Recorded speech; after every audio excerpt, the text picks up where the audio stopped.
this is the lateral ventricle, so this is the only thing that we would use this for. So if it's out, we're going to be asking about the lateral ventricle here. See, it's on a curve here. Cerebellum we'll do next, because there's,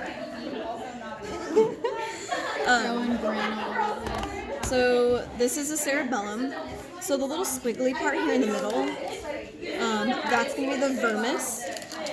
And so that's going to be like a connecting structure for the two lobes. So vermis is here. Okay.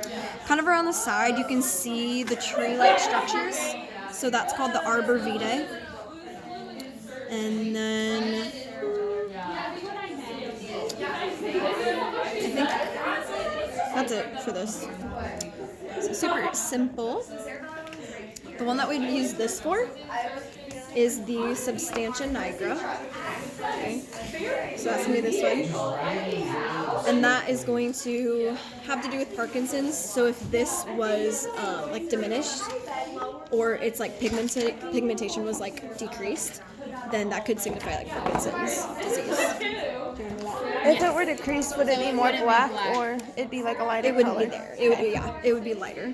So this person didn't have Parkinson's. So that's the only thing we'd use that one for. So then, do you want me to start with this one or this one? Whatever you want. This one. So for this section here, it's really good to like orient yourself with things. So I like to start always with the corpus callosum here, and then the fornix is going to be right below that. Fornix is right, and that's the fornix does, or that's the, never mind. Yeah, so plexus makes spinal fluid, not the fornix. Yes, so the corpus callosum and the fornix are both connecting structures for the two hemispheres of the brain. So this section would be like here. So that's that. And then you have your lateral ventricles this way, and your third ventricle here.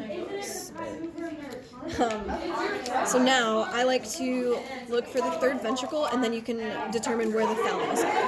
So the thalamus is going to be this section right outside of the third ventricle. Okay? So we're going to work laterally. So we have the thalamus. If you go over a little bit, you can see this part that's kind of darkened, this like bean shape. That's the basal nuclei, or basal bodies. If you go one step out further, you'll hit the insula. And so the insula is going to be where the gustatory cortex is. So that is going to help you have tastes, or distinguish tastes here. So that's the insula. So that's working outward. So obviously if this is the thalamus, the hypothalamus is going to be right below that. So it's going to be at the tips right here. Hypothalamus. And then if you look down here, you should see another pretty like distinct bean shape right here. Do you see that? So that's the hippocampus. So that's going to have to do with long-term memory. So to find the amygdala, you have to be able to find the hippocampus, in my opinion. It's way more helpful. So if you can find the hippocampus, and then there's a pin right above that, that's the amygdala, which is going to regulate your emotions. It's fear. It's fear. So hippocampus, amygdala, right above that. That's it for that. Is there an epithalamus on this? No. No. Not that he'll ask about. Okay. Yeah. So thalamus, basal nuclei, insula, hippocampus, amygdala. And then you have your hypothalamus here. What was this again?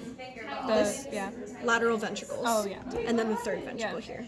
Does that make sense? And is that your central sulcus, or your thumb? Yeah. So this is, this is going to be the longitudinal fissure.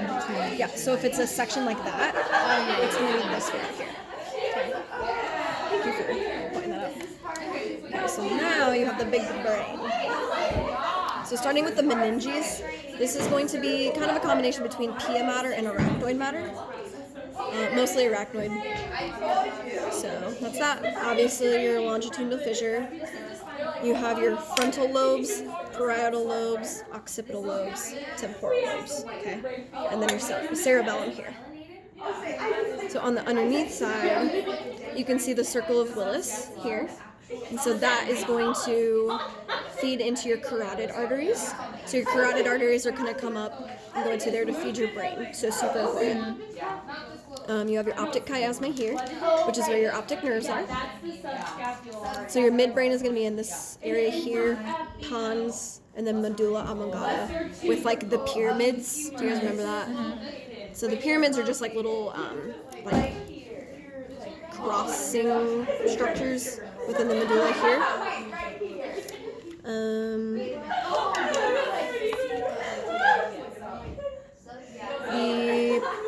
Just know that the peduncles, so there's cerebral peduncles and then cerebellar peduncles. Those are just connecting structures. So the cerebellar peduncles, it's gonna be like somewhere in like here. I'm not 100% sure. He won't ask it on here. But just know that they're connecting structures.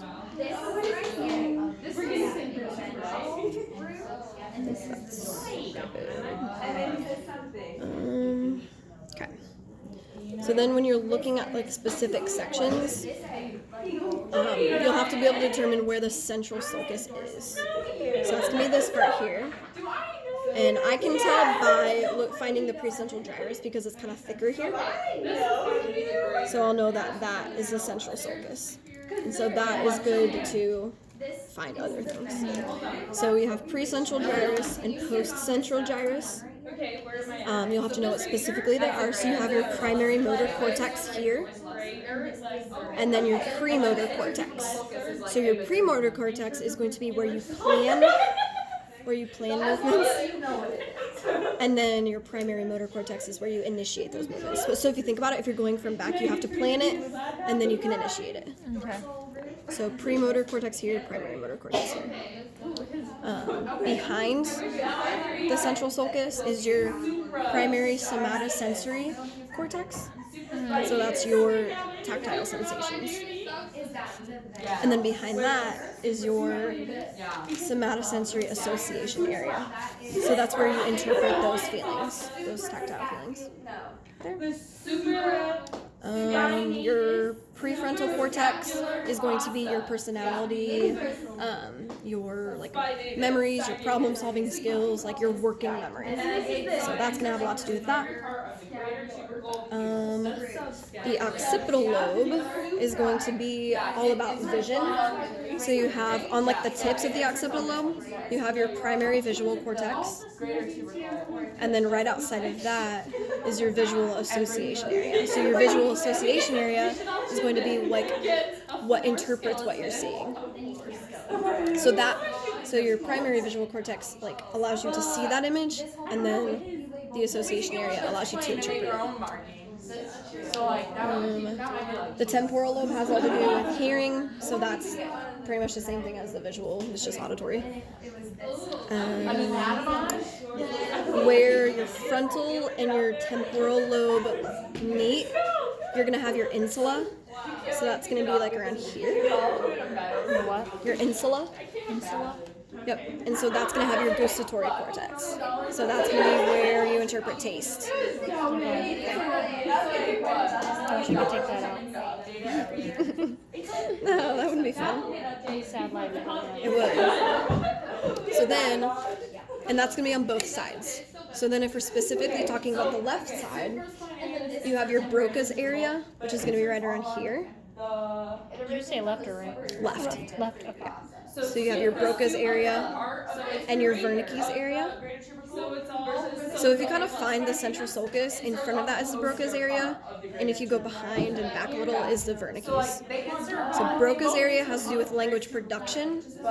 Wernicke's area has to do with language comprehension. So like you guys will see a lot of like people who have had strokes. So if they have left side CVAs, a lot of times they'll have a problem with language, either production or comprehension, because it's going to target those areas. Yes. I believe Yeah, it's that big, massive red. there you are. Yeah. So just like looking at it and determining things for yourself will help you. And I mean, not every brain is the same. It's like you can't study that and then come in here and do this. So you have to like look at this one.